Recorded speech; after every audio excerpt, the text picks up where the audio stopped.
दोस्तों नमस्कार, अस्सलाम वालेकुम, सत श्री अकाल। मैं हूं रियाज शेख और आप लगातार देखते हैं TNN 24 न्यूज़ चैनल। जिस तरह से देश में नफरतों के बीज बोए जा रहे हैं, वो कहीं ना कहीं वो असर पूरे देश में अब दिखने लगा है। कहीं एक ऐसा ही मामला जो नागपुर में हाल ही में सामने आया था, जो सोशल मीडिया पर कई बार आपने वीडियोज़ देखा होगा कि एक प्रोग्राम होता है कहीं, वहाँ एक वैद्य करके जो व्यक्ति है वो कहता है कि साले हिंदुओं के भगवान को तुम बोलते मत पूजा करो। अरे वाह, चल खोल खोलना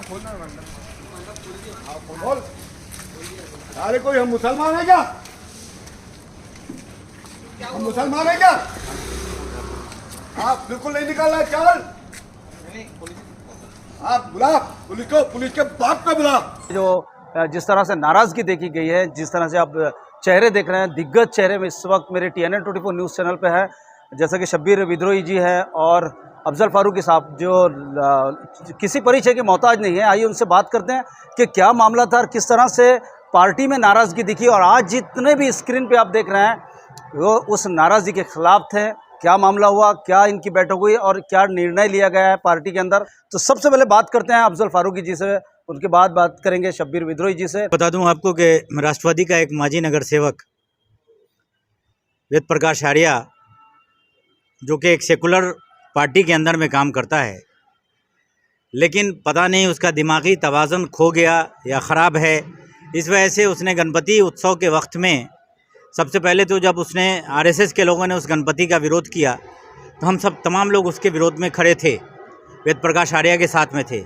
लेकिन वेद प्रकाश आर्या ने दूसरे ही दिन मुसलमानों को टारगेट बनाया अपने फ़ायदे के लिए। उसने ये कहा कि मुसलमान का कोई लेना देना नहीं है इस गणपति से, और मोइनपुरा जाओ, पुलिस वालों को ये कहा कि तुम यहाँ जो ड्यूटी दे रहे हो तुम मोइनपुरा में जाके ड्यूटी दो, मुसलमान को तुम वहाँ से हटा नहीं सकते और मुसलमान यहाँ घुस नहीं सकता। जब ये वीडियो वायरल हुआ तो राष्ट्रवादी नहीं, तमाम सेकुलर लोग इस वीडियो से बहुत नाराज़ हुए, और ये नाराज़गी इतनी थी कि राष्ट्रवादी ही नहीं, हम तमाम लोग, मुस्लिम समाज के लोग उसके विरोध में खड़े हो गए। क्या वो व्यक्ति राष्ट्रवादी पार्टी में था? राष्ट्रवादी पार्टी में है, था नहीं, अभी भी है। पिछले दिनों हम लोगों ने अनिल देशमुख साहब से ये डिमांड रखी थी कि राष्ट्रवादी कांग्रेस का ये पदाधिकारी जो इस तरह की हरकतें किया है, इसको आप राष्ट्रवादी में जो अमरावती का निरीक्षक पद से आप जल्द से जल्द इसको हटाइए। और मैं मुबारकबाद दूंगा तमाम टीम को जो यहाँ बैठी है। बाकी बात शब्बीर भाई बताएंगे आपको। कल ही अनिल देशमुख साहब को भी मैं आपके माध्यम से मैं दिल से मुबारकबाद देता हूँ उनको, और ये भी बताता हूँ कि एक सेकुलर चेहरा है विदर्भ के अंदर में अनिल देशमुख साहब, जिन्होंने हम तमाम लोगों की बात सुनी, हमारे दुख दर्द को समझा। कल ही की बात है, कल की बात शब्बीर भाई से, और हम तमाम लोग उपस्थित थे, लेकिन सारी बात शब्बीर भाई के साथ सामने हुई है।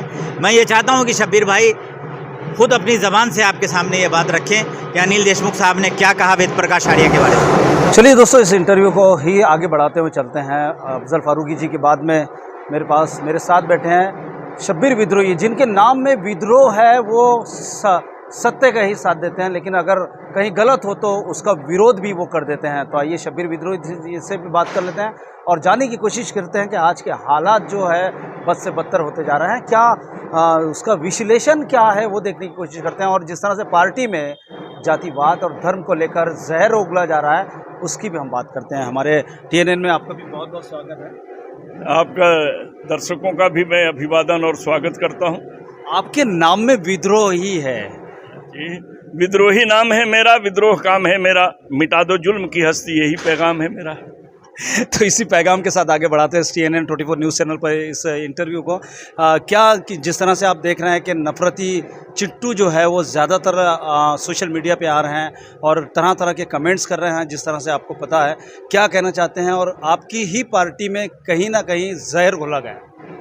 देखिए, एक चीज़ आपको साफ बता दूं कि बात हीरा है, बात मोती है, बात लाखों की लाज खोती है, बात हर बात को नहीं कहते, बात मुश्किल से बात होती है, बात ही लिखी जाए तो किताब होती है, बात फिसल जाए तो कुराफात होती है, बात को फिसला दिया जाता है तो कुराफात होती है। आप जहर उगलने की जब बात कहते हैं, जब जहर फ़ायदा देने लगे तो जहर को बढ़ाया जाता है। जिस चीज़ का मार्केट में आवश्यकता होती है कंपनियां वही चीज़ बनाती है। राजनीति में जहरीले भाषण का ही ज़्यादा प्रभाव होता जा रहा है और समाज को विघटित किया जा रहा है, क्योंकि हम बहुजन हो जाएंगे तो हम जीत जाएंगे, अल्पमत वालों को अल्प में रहने दीजिए, अल्पसंख्यक हमें कहा जाता है और हम अल्पसंख्यक है। अल्पसंख्यक के लिए कानून भी बनाए गए, बहुत कुछ बनाए गए, लेकिन इम्प्लीमेंट नहीं है। हम भारत के नागरिक हैं, फिर भी हमारे यहाँ सत्ता के लोग भी कहते हैं कि इनको भेजो, पाकिस्तान नहीं गए तो कब्रिस्तान। तो ये तो भाव है इनके अंदर, हमें छेड़ने का, हमसे उलझने का। ये तो समझदार हमारी कौम है जो इनके इतने उचकावे के बाद भी संभल के चलती है और न्याय की मांग संवैधानिक रास्ते से करती है। रह गया कि छिटपुट तो होते रहते हैं, कहीं बीड़ी फेंक देने से आग लग जाती है और कहीं माचिस से लगानी पड़ती है। तो किसी किसी के मुंह से जो है कोई ऐसी बातें आ जाती हैं जो मेरी भावनाओं को उत्तेजित करती हैं, और कौम के नौजवान में कभी जान आ जाता है तो जुबान पर भी आ जाता है, तो छोटी मोटी घटनाएं घट जाती हैं। वरना मुस्लिम समाज आज इतने बर्दाश्त कर रहा है और इतने कायदे से चल रहा है क्योंकि मुसलमान ही संविधान की रक्षा कर रहे हैं और वही संविधान पर भरोसा करके चल रहे हैं। संविधान कैसे चल रहा है ये एक अलग बात है, आप पत्रकार हैं, आपको पता भी होगा कि संविधान में क्या चल रहा है और हमारा सम्मान क्या चल रहा है। हमारे नबी का जब सम्मान नहीं हो रहा है तो हमारे सम्मान की बात क्या होगी।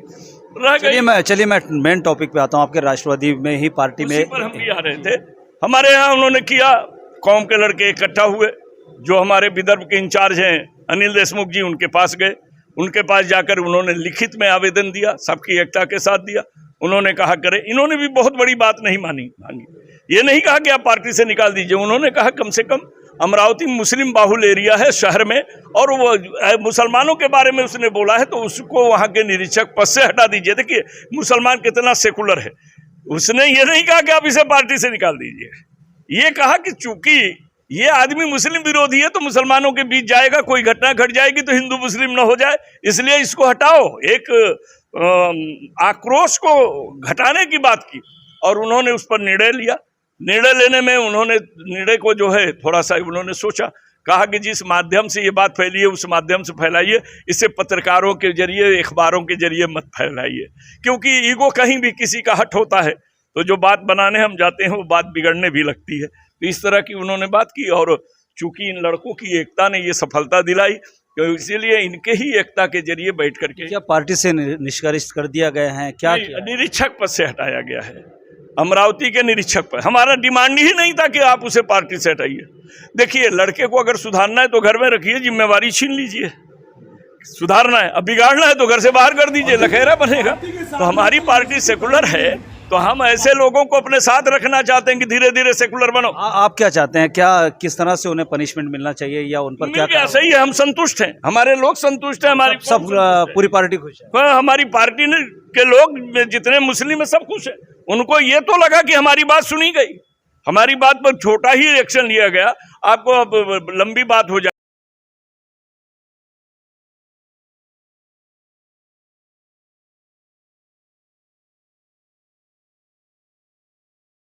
इस बात पर खुश है कि हमारी सुनौनी तो होना शुरू हुआ, जो हमने डिमांड मांगा वो पूरा तो हुआ। आज हमारा सुनेंगे, कल हमारे बारे में सोचेंगे, ढूंढेंगे और कल हम प्रत्याशी बनेंगे तो यही मिलकर चुनेंगे। तो हमारे कौम को संतुष्टि मिल गई है कि हमारे साथ इंसाफ हुआ।